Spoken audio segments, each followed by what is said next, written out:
Mr. Benn looked out of his window at number 52 Festive Road. It was a very ordinary street. Not a lot was happening.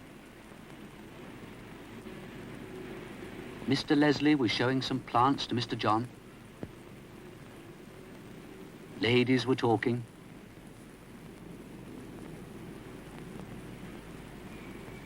And young Vicky was being scolded for chasing a cat. Mr. Benn smiled and decided to go for a walk. He went in from the window and soon appeared at the front door wearing his hat and coat.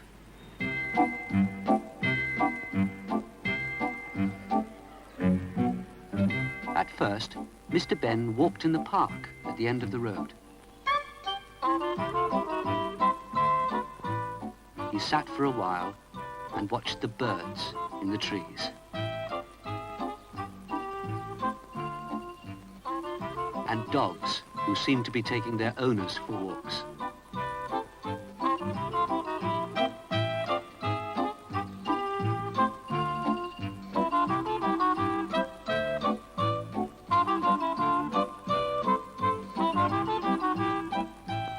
Next, he wandered among the shops. He looked in a pet shop window. Nearby was a florist's. Mr. Benn looked in there as well. As he walked on, he recognized the lane which he'd strolled into. It was the lane with the unusual costume shop, the shop which adventures could start from.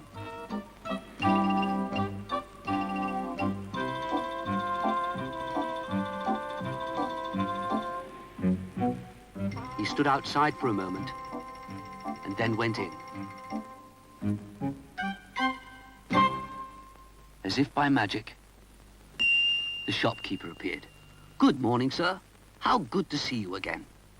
Can I help you?" he asked. Mr. Benn looked around the shop. "Everything seems to have been animals and plants this morning," he said. "What's in keeping with that?" "How about this, sir?" asked the shopkeeper, and stepped over to a khaki-coloured outfit. "A hunter?" asked Mr. Benn. "Not a bad idea. May I see if it fits?" He looked at the door of the fitting room and wondered if another adventure would start from there. Mr. Benn took the outfit and went into the fitting room.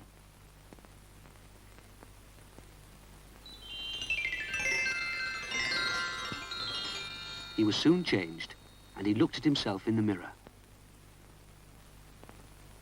After Mr. Benn had admired himself in his new clothes, he looked for the door. Not the one that he'd come through, but the other door which might lead to an adventure. Without waiting, Mr. Benn walked through.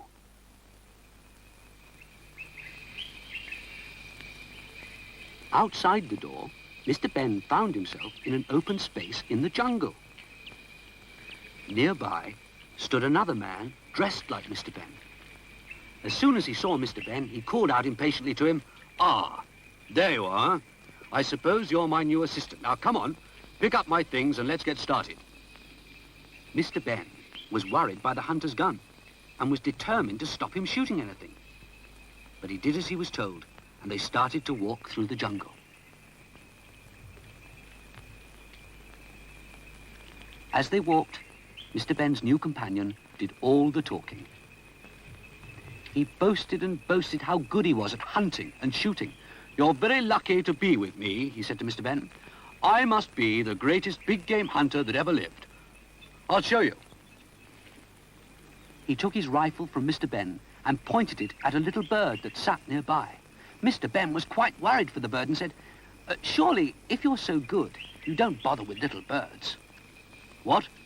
Oh, no, of course not, said the hunter. They walked on, and the hunter pretending that he hadn't really intended to shoot the bird. A little later, they saw a snake.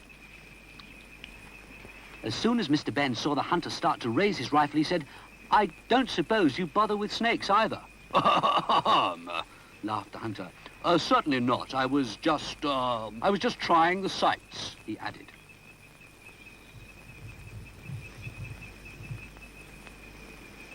They walked on and came to a hill with a deer standing on it. "Now there is something to shoot," said the hunter. No, said Mr. Benn.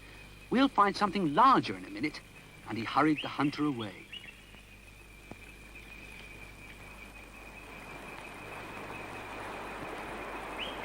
For a while, they stood by a river. Mr. Benn was glad that the hunter was content to watch the fish without wanting to shoot them.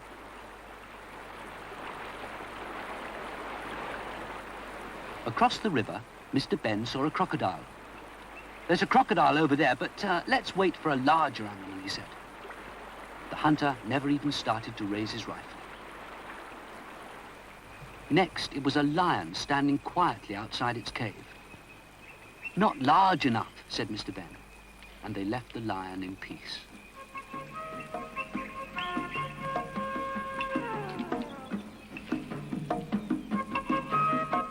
After that, it was a giraffe. "Tall," said Mr. Benn, but not really fat enough for the greatest big game hunter." "Perhaps not," said the hunter, and didn't bother to shoot. By now, both the hunter and Mr. Benn were hungry. They sat down in an open space to eat. While they were eating, a hippo wandered by. The hunter wanted to get his rifle. "Stop!"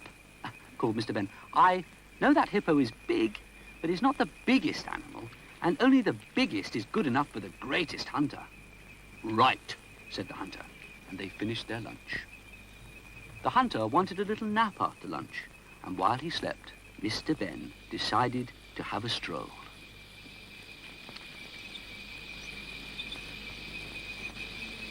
He wanted to think. So far, he'd saved the animals, but how would it all end? As he walked, he felt the ground shake under his feet. The further he walked, the more it shook. In the end, it shook so much that Mr. Benn fell over. Then Mr. Benn could see a herd of elephants all shaking with fear. Mr. Benn managed to calm them enough to be able to stand up again. "You've saved the other animals, but we're the largest. We're certain to be shot," said one of the elephants. "I've been thinking," said Mr. Benn. "You've just helped me find the answer. Listen to my idea." The hunter was just waking as Mr. Benn arrived back and was eager to get on with the hunt.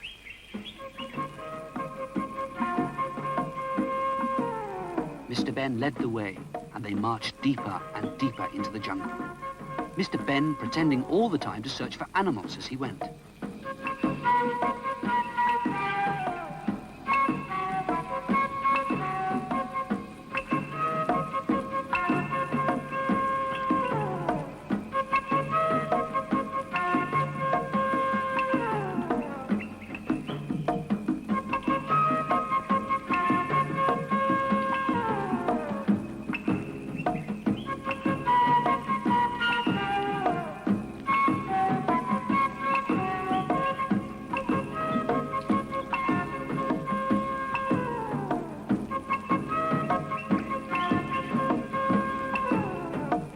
They came to a clearing and stopped.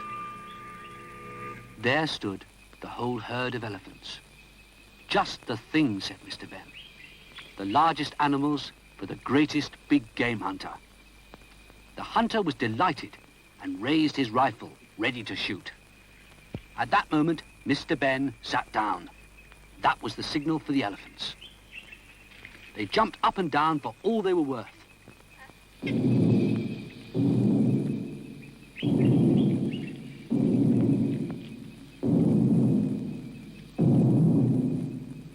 ground shook and shook and shook.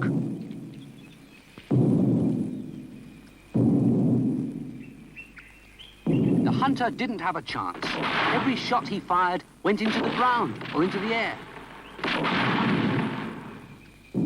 Eventually, all his shots were fired, and the elephants, untouched, walked quietly away. Mr. Benn pretended to be disgusted. Call yourself a great hunter? If you can't hit a huge elephant, you can't hit anything. You're not safe with a rifle.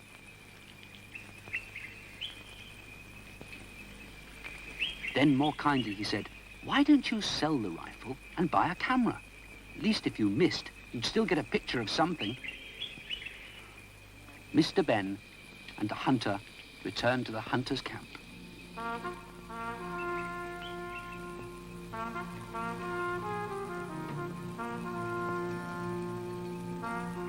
There, believe it or not, was a man selling cameras. Mr. Benn smiled. He thought he recognized the salesman. Put the things in the tent and help us choose a camera, Mr. Benn was told. Mr. Benn stepped into the tent, and as he did so, he found he'd stepped back into the changing room of the shop. There on the floor were his own clothes. He changed back into them.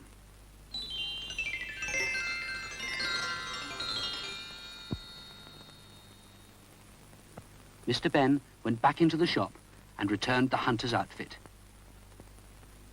I never did help choose a camera, he said. No, but judging by this, he chose well, sir, said the shopkeeper. And he gave Mr. Benn a photograph. May I keep it? Asked Mr. Benn. Certainly, said the shopkeeper.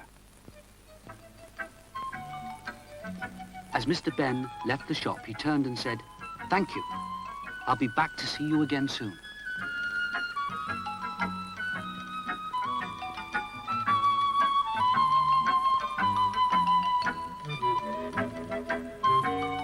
Mr. Benn had enjoyed his adventure, but he was happy to be back in Festive Road.